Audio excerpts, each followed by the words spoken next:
I picked up the phone on the fourth ring. My hands were already shaking before I even looked at the screen. The number displayed made my heart stop. It was Sarah's cell phone. My daughter.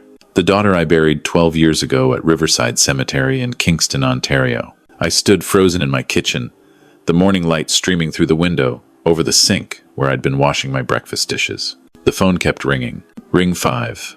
Ring 6. My mind raced through every rational explanation. Someone found her old phone. It's a mistake. The number got reassigned. Some sick prank caller spoofing her number.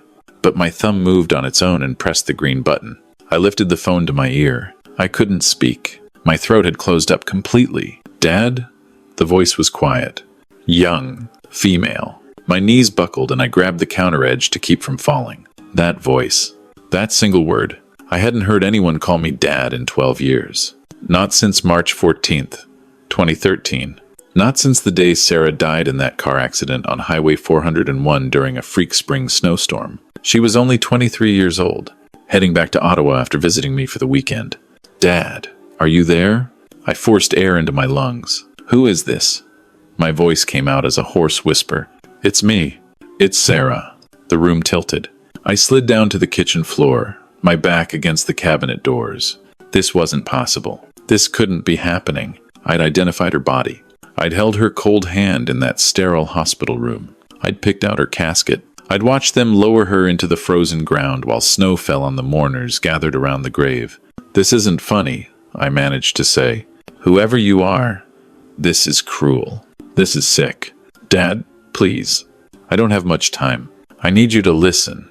My daughter is dead, I said, my voice breaking. I buried her 12 years ago. Stop calling this number. Stop pretending to be her. I know you buried me, Dad. I was there. I remember the cemetery. I remember Mom crying so hard she collapsed. I remember Uncle Peter reading that poem. I remember you standing there in your gray suit, the one Sarah always said made you look distinguished. You didn't cry at the funeral? You waited until everyone left, and then you sat on the bench under the oak tree for 3 hours. My blood turned to ice. No one knew about that. I'd gone back to the cemetery alone after the reception at my house. I'd sat on that bench until the sun set, and the groundskeeper had gently told me they were closing the gates. How could anyone know that? How do you know these things? I whispered. Because I'm your daughter. And Dad, something's wrong. Something's very wrong. I pressed my palm against my forehead. This couldn't be real. I was 68 years old. Maybe I was having a stroke. Maybe this was the beginning of dementia. My mother had started seeing things in her late 60s. Maybe it ran in the family. Where are you calling from? I asked, trying to ground myself in logic. Tell me where you are right now. There was a long pause. I could hear breathing on the other end. Almost like static, but not quite. I don't know where I am, she said finally. It's dark. It's always dark here. But Dad, I need you to do something for me. I need you to go to the house. What house? The house where I died. The accident wasn't on the highway, Dad. They lied to you. Everyone lied to you. My chest tightened. Sarah died in a car accident. Highway 401, near Brockville. The police told me. I saw the accident report. Her car hit black ice and rolled into the median. There were witnesses. That's what they wanted you to believe. But it's not true. None of it is true. You need to go to 847 Riverside Drive in Gananoque. That's where I was. That's where I died. And Dad, you need to find out why. The call ended, just like that. Dead silence. I pulled the phone away from my ear and stared at the screen. The call duration showed 2 minutes and 47 seconds. It had been real, not a dream, not a hallucination. A real phone call from Sarah's number. I didn't move from the kitchen floor for 20 minutes. My mind kept circling the same impossible facts. Sarah was dead. I'd buried her. But that voice, those details, the way she said Dad with that slight upturn at the end, the way she always had since she was a little girl. And that address, 847 Riverside Drive in Gananoque. Why did that feel familiar? I finally pulled myself up off the floor and went to my study. I kept everything from Sarah's accident in a file box on the top shelf. I'd looked through it maybe twice in 12 years. It hurt too much. But now I pulled it down and spread the contents across my desk. The police report, the accident photos, the death certificate, the newspaper clipping, the program from her funeral, all the paperwork that comes with death. I read through the police report again. Highway 401, eastbound lane, approximately 2:47 a.m. on March 14th, 2013. Vehicle lost control on icy roadway. Rolled multiple times. Driver pronounced dead at scene. No other vehicles involved. No witnesses to the actual accident. But 2 truckers had called 911 after seeing the wreckage. But something caught my eye that I'd never noticed before. At the bottom of the report, there was a line I'd always skipped over. Personal effects recovered from vehicle and secondary location. Secondary location? What secondary location? I grabbed my laptop and opened Google Maps. I typed in 847 Riverside Drive, Gananoque, Ontario. The address existed. It was a house right on the St. Lawrence River, a large property. According to Street View, it was a 2-story stone house that looked like it had been built in the 1,920 seconds, or 30 seconds. Expensive, well-maintained. Why would Sarah have been there? She didn't know anyone in Gananoque as far as I knew. She'd been driving from Kingston to Ottawa. Gananoque wasn't on that route. It was in the opposite direction. I looked at the house on Street View for a long time. Something about it made my skin crawl. The windows looked dark even in the daytime photo. The property was surrounded by tall trees that cast everything in shadow. I picked up my phone. My thumb hovered over Sarah's number in my recent calls. Should I call back? Should I wait to see if she called again? Should I call the police and tell them I was having a mental breakdown? Instead, I called my brother Peter. He answered on the second ring. Tom? Everything okay? Pete, I need to ask you something. About Sarah's accident. There was a pause. Tom, why are you bringing this up now? It's been 12 years. Were you there when they identified her body? Another pause. Longer this time. You know I was. We went together. You, me, and Diane. And it was definitely her? You're absolutely sure? Tom, what's going on? Are you okay? Should I come over? Just answer the question, Pete. It was Sarah. I'm sorry, but yes. There was no doubt. Why are you asking this? I rubbed my eyes. Did the police ever mention anything about Sarah being somewhere else before the accident? Anywhere near Gananoque? Gananoque? No. Why would she be in Gananoque? Tom, you're scaring me. What's this about?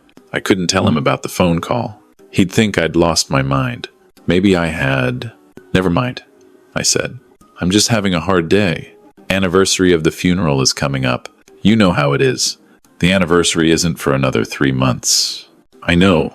I'm fine, Pete. I'll call you later. I hung up before he could press me further. That night, I barely slept. I kept my phone on my nightstand, volume turned all the way up, waiting for it to ring again. It didn't. At 3 a.m., I finally gave up on sleep and went downstairs to make coffee. I sat at my kitchen table with Sarah's funeral program in front of me. I had read it so many times over the years that I had it memorized. But now, I read it again, looking for something I might have missed. Some clue. Some hint that things weren't what they seemed. The photo on the cover was from her graduation. Bachelor of Communications from Carleton University. She was wearing her cap and gown, smiling that bright smile that could light up a room. She looked so proud, so full of potential, so alive. I remembered that day, how happy she'd been, how she'd talked about her plans for the future. She wanted to work in media. She wanted to tell important stories. She wanted to make a difference. Had she made a difference? Had she died trying? I'd made my decision. I was going to Gananoque. I was going to that house at 847 Riverside Drive. Even if this was all in my head, even if I was having some kind of breakdown, I needed to see that place. I needed to know why Sarah's voice had given me that address. The next morning, I got in my car and drove the hour and a half from Kingston to Gananoque. The November weather was gray and cold, much like it had been the day of Sarah's funeral. The trees along Highway 401 were bare, their branches reaching up like skeletal fingers against the overcast sky. I thought about Sarah making this drive in reverse 12 years ago. Had she been afraid? Had she known she was in danger? Or had she walked into that house unsuspecting, not knowing it would be the last place she'd ever see? The house looked different in person than it had on Street View. More imposing? The stone was darker, weathered by decades of harsh Canadian winters. The trees seemed to lean in toward the building, their bare branches reaching like fingers. A wrought iron fence surrounded the property, and the gate was closed but not locked. I sat in my car across the street for 10 minutes, working up the courage to approach. What was I even going to say? "Hello, my dead daughter told me to come here. Can I ask you some questions about an accident that happened 12 years ago?" Finally, I got out and walked up the long driveway. The property was quiet, too quiet. No cars visibly, no signs of life. Dead leaves crunched under my boots, the sound unnaturally loud in the stillness. I climbed the 3 steps to the front porch and knocked on the heavy wooden door. Nothing. I knocked again, harder this time. Still nothing. I tried the doorbell. I could hear it echo inside the house, but no one came. I pressed my ear against the door. Silence. Complete and total silence. I walked around the side of the house, my boots crunching on dead leaves. The backyard stretched down to the river. The St. Lawrence was gray and choppy today, small white caps visible on the surface. There was a dock, a small boat covered with a tarp, and a stone patio with furniture covered for winter. That's when I saw it. Near the back door, there was a small basement window, and in that window, I could see light. Not bright light, but the faint glow of maybe a lamp or a screen. Someone was home. They just weren't answering. I knocked on the back door. "Hello? Is anyone home? I just need to ask a few questions." No response. I tried the door handle. Locked. I stood there on the back patio, staring at that little glowing basement window, and something inside me snapped. I'd driven all this way. My daughter's voice had told me to come here. I wasn't leaving without answers. I picked up one of the decorative stones that lined the garden bed, and before I could talk myself out of it, I smashed the basement window. The glass shattered inward with a sharp crack that seemed impossibly loud in the quiet morning. I waited. Surely someone would come now. Surely someone would call the police. But the house stayed silent. I cleared away the remaining glass shards with my jacket sleeve and squeezed through the window, dropping down into the basement below. I landed on concrete floor, my knees protesting the impact. For a moment I just stood there, breathing hard, listening for any sound of movement above me. Nothing. The basement was finished. Carpet, drywall, normal. Except for one corner where there was a desk with 3 computer monitors, all displaying what looked like security camera feeds. I moved closer, my heart pounding. The feeds showed different angles of the property. Front door, driveway, backyard, and one inside view of what looked like a bedroom upstairs. I could see myself on one of the monitors, standing in the basement, staring at the screens. It was disorienting, watching myself in real time. My stomach turned. Why would someone have security cameras inside their own house? This wasn't normal home security. This was surveillance. This was monitoring. I moved to the desk. There were stacks of papers, photos, files. I started looking through them, my hands trembling so badly I could barely hold the pages. And then I saw it. A photo of Sarah. My Sarah, standing in front of this very house. She was smiling. She was alive. And the date stamp on the bottom of the photo read March 13th, 2013. The night before she died. I grabbed the photo, my pulse hammering in my ears. Why was Sarah here? Who took this picture? She was wearing the same clothes she'd been wearing when she left my house that weekend. The blue sweater I'd given her for Christmas. The jeans with the rip in the knee. This photo was taken hours before she died. I dug through more papers. There were dozens of photos. Sarah at different ages. Some I recognized from her Facebook page that I still couldn't bring myself to delete. Some I'd never seen before. Photos of her at the grocery store, at the gym, at her apartment in Ottawa, getting coffee at her favorite cafe on Bank Street, walking to class at Carleton University. Someone had been following her, watching her. For how long? My hands found a folder labeled with Sarah's full name. Sarah Catherine Morrison. Inside were documents, letters, printouts of text messages, and a handwritten note that made my blood run cold. March 14th, 2013. Subject acquired at 1:40 a.m. Brought to location. Interview conducted. Subject became uncooperative. Situation escalated. Subject deceased at approximately 2:30 a.m. Body transported to highway location. Scene staged to appear as single vehicle accident. Local PD cooperative as arranged. Evidence secured and destroyed. I read it 3 times. 4 times. The words wouldn't make sense. Subject. Acquired. Deceased. Staged. Evidence secured. Sarah hadn't died in a car accident. She'd been murdered. In this house. And someone had covered it up. The police had been in on it. The accident scene had been staged. Everything I'd been told for 12 years was a lie. My legs gave out and I sat down hard in the desk chair. The police had lied. The accident report was fake. The witnesses were probably fake too. Everything I'd believed about my daughter's death was a carefully constructed fiction. Who would do this? Who would kill my daughter and why? And how did they get the police to cover it up? How many people were involved in this conspiracy? I heard footsteps above me. Heavy footsteps. Someone was in the house. Someone who had been here the whole time, watching me on those security cameras. I shoved the folder under my jacket and looked around for a way out. The window I'd come through was too high to reach from this side without something to stand on. There was a door that presumably led upstairs. I moved toward it quietly, trying not to make any sound on the carpeted floor. The footsteps were moving closer, coming toward the basement door. Deliberate, unhurried.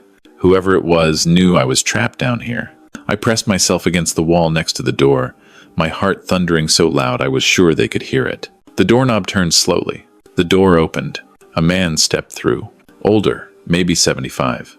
Gray hair neatly combed. Expensive clothes, a cashmere sweater, and pressed slacks. He was looking down at his phone and didn't see me right away. I stepped out from behind the door. "Who are you?" He jumped, his phone clattering to the floor. His face went pale. "What the hell? How did you get in here?" "Who are you?"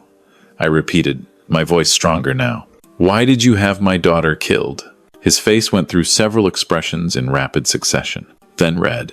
Then something shifted in his eyes. Recognition. And something else. "You're Thomas Morrison," he said slowly. "Sarah's father. Answer my question." He bent down slowly and picked up his phone. His hands were shaking slightly. "I think you should leave. You're trespassing. I'm calling the police." "Go ahead," I said. "Call them. Then we can all have a conversation about what happened in this house on March 14th, 2013. I'm sure they'll be very interested in what I found down here. Or maybe they already know. Maybe they were part of it."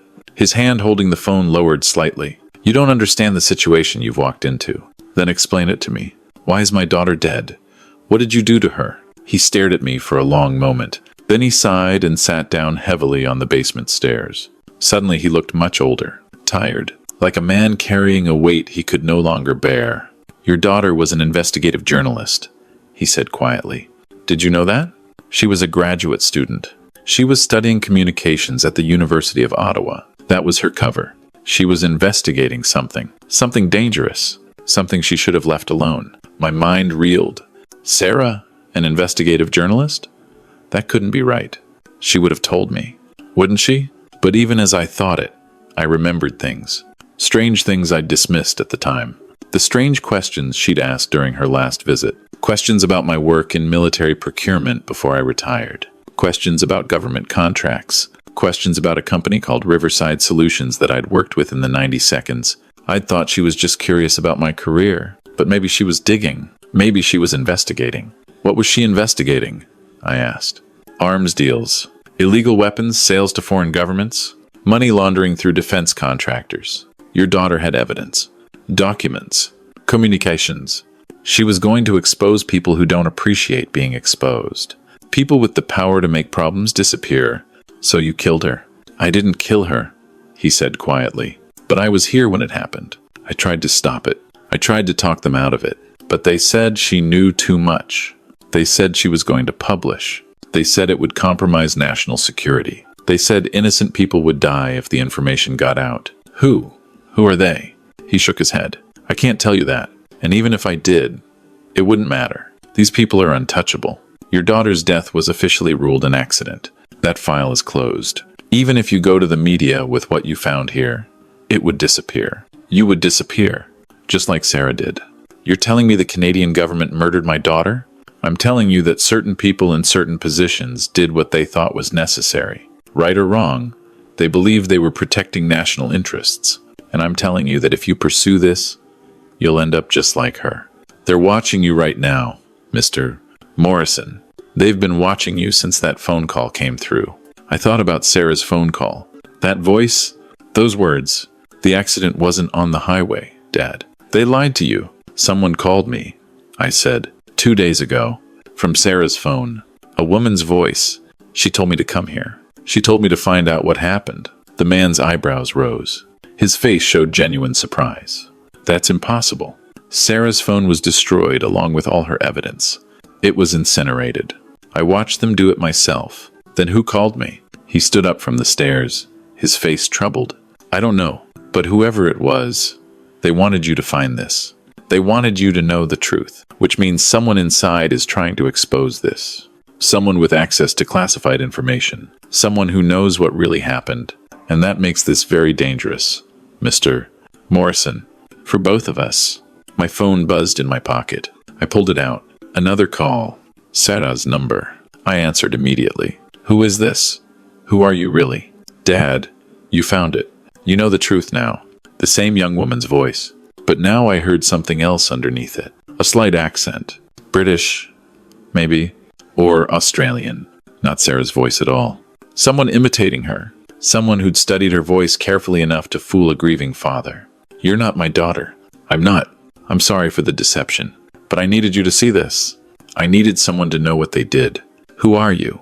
Someone who worked with Sarah? Someone who helped her gather the evidence. I survived. She didn't. And I've been watching these people for 12 years, waiting for the right moment to expose them. You were that moment, Mr. Morrison. The grieving father, the military veteran with connections, the man with nothing left to lose. The man who won't stop asking questions now that he knows his daughter was murdered. What do you want from me? I want you to be angry. I want you to demand answers. I want you to take what you found in that house and show it to everyone who will listen. I want you to make enough noise that they can't silence you without drawing even more attention. I want justice for Sarah, don't you? I looked at the man on the stairs. He was watching me. Fear clear in his eyes. Fear for himself. Fear for me. Yes, I said. I want justice. Then take those files. Leave that house. Go to the media. Go to members of parliament who weren't involved. Go to the international press if you have to.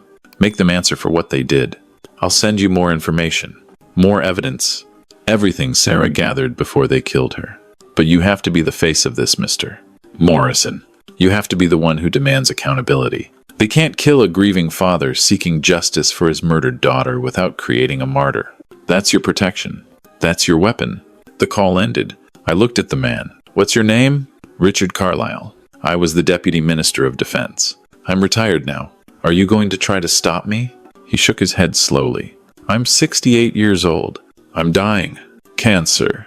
Pancreatic. 6 months. Maybe less. Let it all come out. I'm tired of carrying this. I'm tired of the nightmares. I see your daughter's face every night. Young. Terrified. Pleading for her life. Let it all burn down. I don't care anymore. I walked past him up the stairs. He didn't try to stop me. I walked through the house, noting everything.